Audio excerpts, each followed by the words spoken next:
warahmatullahi wabarakatuh. Anak-anak, gimana kabarnya pada hari ini? Pastinya pada sehat semua ya. Nah anak-anak, kali ini Bumi akan menjelaskan tentang matematika ya. Kemarin kita sudah belajar tentang operasi hitung ya, operasi hitung bilangan cacah, ada penjumlahan, pengurangan, perkalian, dan pembagian. Nah sekarang Bumi akan menjelaskan tentang soal cerita penjumlahan. Nah di sini bagaimana kita harus menuliskan atau mengerjakan soal cerita dalam bentuk penjumlahan. Nah lihat, perhatikan baik-baik soal cerita yang sudah Bumi buat. Yang pertama, soal cerita tentang penjumlahan. Tina memiliki bunga mawar sebanyak 325 bunga. Tina juga memiliki bunga anggrek sebanyak 197 bunga. Berapa banyak seluruh bunga Tina? Nah, jika ada pertanyaan berapa banyak seluruh bunga Tina, maka harus kita jumlahkan.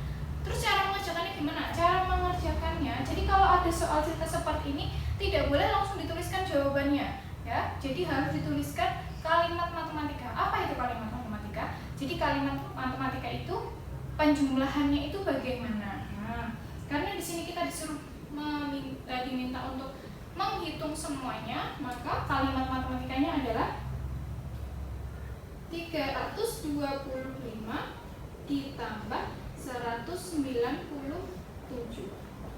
Nah, terus kita buat susun ke bawah. Mengerjakannya harus menggunakan susun ke bawah. Di bawahnya sini 325 ditambah 197.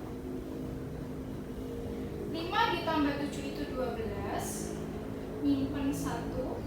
1 ditambah 23 ditambah 9 sama dengan 12 juga. Nyimpen 1 lagi ya. 1 tambah 3 4 tambah 1 5.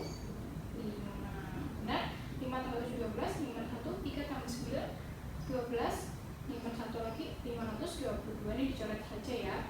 Nah berarti jumlah semua tanaman punyanya Tina itu 522.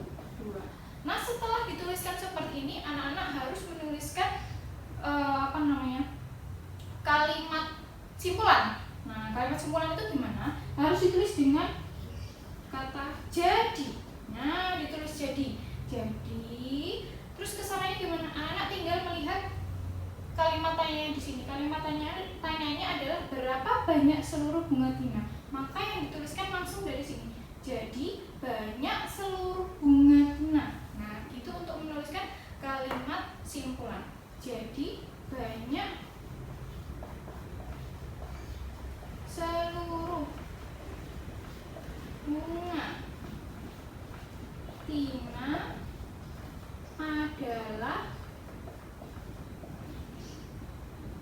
522 bunga. Sampai sini paham anak-anak? Untuk mengerjakan soal cerita penjumlahan ya. Kita lanjut ke soal cerita pengurangan. Oke anak-anak, sekarang kita lanjut ke soal cerita pengurangan. Perhatikan baik-baik soal yang sudah Bumi buat. Dito memanen buah jeruk sebanyak 415 buah. Ternyata buah jeruk Dito ini busuk sebanyak 196 buah. Berapa sisa jeruk Dito yang tidak busuk? Nah, cara menjawabnya sama seperti mengerjakan soal cerita pengurangan tadi. Caranya seperti ini. Jadi kita buat kalimat matematikanya dulu ya. Tadi yang masih bagus panenannya itu 415. Nah, ini 415 ini termasuk buah jeruk yang busuk dan tidak busuk. Kemudian yang busuk sebanyak 196. Berarti kita kurangi 190. Nah ini bentuk kalimat matematikanya. Kemudian kita buat susun ke bawah. 415 dikurangi 196. Ingat pengurangan meminjam, jangan sampai lupa ya.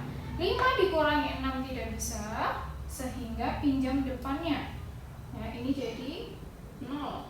Jadi 0. Jadi 0 ya, satunya jadi 0. Kemudian ini jadi 15. 15 dikurangi 6, tangannya harus bentuknya semuanya ini. Nih ya. Nah, ini gini, seperti ini. 15. Habis 5, ngitungnya habis 5. Habis 5 6. Jadi sisa 0. Masih sisa 9 plus 5, 6. Nah, ini semuanya ya 9. Kemudian satunya ini kan 0, ya kan 0. 0 dikurangi 9 nggak bisa, pinjam ke depannya. Berarti 4-nya dipinjam 1 menjadi 3. 0-nya menjadi 10. Nah, ini 10 dikurangi 9 itu 1. 3 dikurangi 1, 2. Nah, berarti sisanya ada 219. Kemudian kita buat kalimat simpulan. Kalimat simpulannya berarti jadi harus pakai seperti ini. Jadi sisa jeruk itu yang tidak busuk diambil dari sini ya. Nah, adalah berapa? 219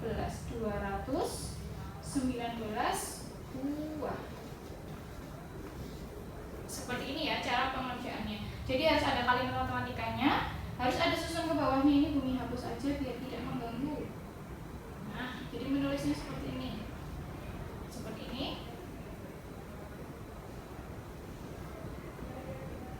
Nah, harus menuliskan seperti ini. Kemudian ada kalimat simpulannya. Sampai sini anak paham? Selanjutnya kita lanjut ke soal cerita perkalian. Oke anak-anak, kita sekarang lanjut ke soal cerita perkalian. Nah, di sini Bumi sudah membuat soal cerita perkalian. Silakan anak-anak simak baik-baik ya. Nah, soalnya Tony memelihara ayam sebanyak 153 ekor. Setiap ekor ayam bertelur sebanyak 24 butir. Berapa banyak telur ayam milik Tony? Nah, jadi karena tadi Tony memelihara ayam 153 ekor, kemudian dia setiap ekornya itu bertelur 24 butir. Sekarang yang ditanyakan adalah banyak telur ayam milik ayam Tony tadi. Caranya adalah dengan cara dikali. Kemudian kalimat matematikanya seperti apa? Kalimat matematikanya 153 dikali 24 butir. Dibuat perkalian susun ke bawah. 153 kali 24. 153 dikali 24. Ini perkalian 2 angka. Perhatikan baik-baik ya anak-anak, karena di kelas 3 kalian hanya belajar perkalian 1 angka. Ini dikalikan dengan 2 angka. Caranya yang atas dikali dengan 4 dulu. Nah, ini 2-nya ditutupi ya. Jadi 153-nya ini harus dikalikan dengan 4 dulu. 3 dikali 4 12. Nyimpan 1, ditulis di sini aja. 5 dikali 4 20. Ditambah 1 21. Berarti sekarang nyimpannya 2. 1 dikali 4 4 tambah 2 sama dengan 6. Nah, cara mengerjakannya seperti ini. Ini baru dikalikan dengan 4. Sekarang yang atas ini dikalikan dengan 2. Ya. 3 dikali 2 sama dengan 6. Nulisnya di sini, bukan di belakang. Harus lurus dengan angka 2-nya. Karena dikalikan dengan angka 2, maka ditulisnya harus lurus di bawahnya ini. 3 kali 2 6. 5 dikali 2 10. Ditulis 0, satunya taruh sini. Gitu ya. 1 dikali 2 2 tambah 1 sama dengan 3. Anak-anak kalau membuat perkalian, nah, terakhirnya menjumlahkan seperti ini harus lurus. Kalau tidak lurus nanti hasilnya bisa berubah atau berbeda. Kemudian sekarang kita jumlahkan 2. 1 ditambah 6 sama dengan 7. 6-nya langsung turun 3. Nah, selanjutnya dibuat kalimat simpulan. Jadi banyak telur ayam milik Tony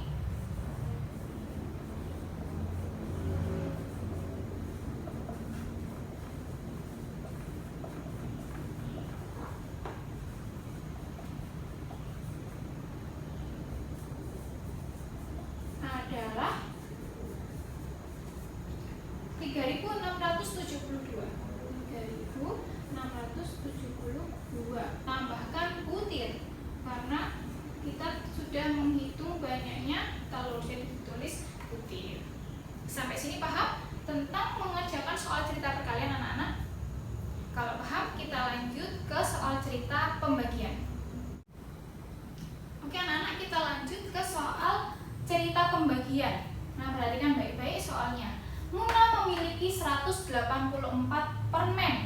Permen tersebut akan dibagikan sama rata kepada 4 orang adiknya.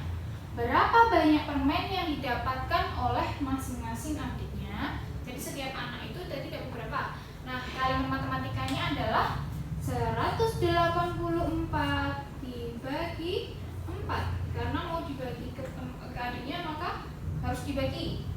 Selanjutnya kita membuat porogafik. Nah, caranya seperti ini. Ini juga harus dituliskan ya ketika anak-anak mengerjakan ini biar tahu hasilnya dari mana. 184 dibagi 4. 1 dibagi 4 nggak bisa, maka kita tambahkan angka 8-nya. 18 dibagi 4 itu dapat 4. Karena 4 dikali 4 sama dengan 16. Jadi yang mendekati 18. 8 dikurangi 6 sama dengan 2. 1 dikurangi 1 sama dengan 0. Jadi tidak perlu dituliskan 0-nya. Langsung turun 4-nya. Kenapa langsung turun 4-nya? Karena 2 dibagi 4 tidak bisa. Maka kita tambahkan angka 4 1 lagi di belakang, ya, di belakang. Karena kita masih punya angka. Kalau tidak punya angka, biarkan saja.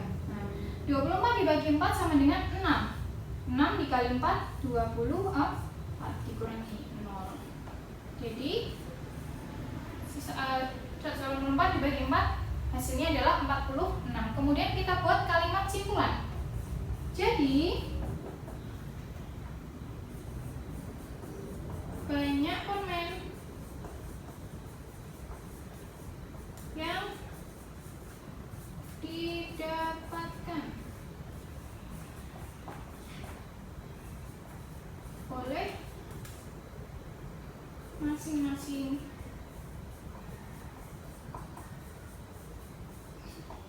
adiknya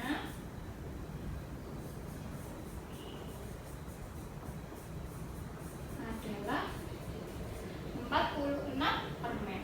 46 permen. Sampai sini anak-anak paham? Ya, insya Allah pada paham semua ya. Selanjutnya kita masuk ke tugas. Tugas pada hari ini. Tugas ini mengerjakan matematika halaman 32 nomor 1 sampai 4. Kemudian yang kedua itu halaman 34 nomor 1 sampai 4. Contoh pengerjakan yang halaman 34 ini tentang pembagian. Contoh, kalau tidak salah yang nomor 1 itu soalnya itu paman ini memiliki 14 kue atau apa ya tadi? Kalau nggak salah kue, 14 kue. Kemudian kuenya ini mau dibagikan ke 4 orang anaknya. Ini contoh mengerjakan soal nomor 1 halaman 34. Jadi paman ini memiliki 14 kue. Kemudian kuenya ini akan dibagikan ke 4 orang anaknya. Nah, di situ di halaman 34 itu dituliskan berarti 14 ditambah dibagi 4 itu hasilnya berapa, kemudian sisanya berapa. Nah, 14 dibagi 4 itu hanya bisa dapat 3. Karena 3 dikali 4 adalah 12. 3 kali 4 ini 12. Sedangkan 4 dikali 4 itu 16. Jadi nggak ada 14-nya ini. Nah, kita ambil yang mendekati 14. Jangan yang melebihi, yang mendekati 12. Maka 14 bagi 4 ini sisa 3. Karena 3 kali 4 ini 12, maka 14 dikurangi 12. 4 dikurangi 2 sama dengan 2, 0. Berarti sisa 2. Nah, mengerjakannya seperti itu, ya. Sampai sini sudah paham anak-anak untuk tugas dan materinya? Kalau misalnya anak-anak belum paham, boleh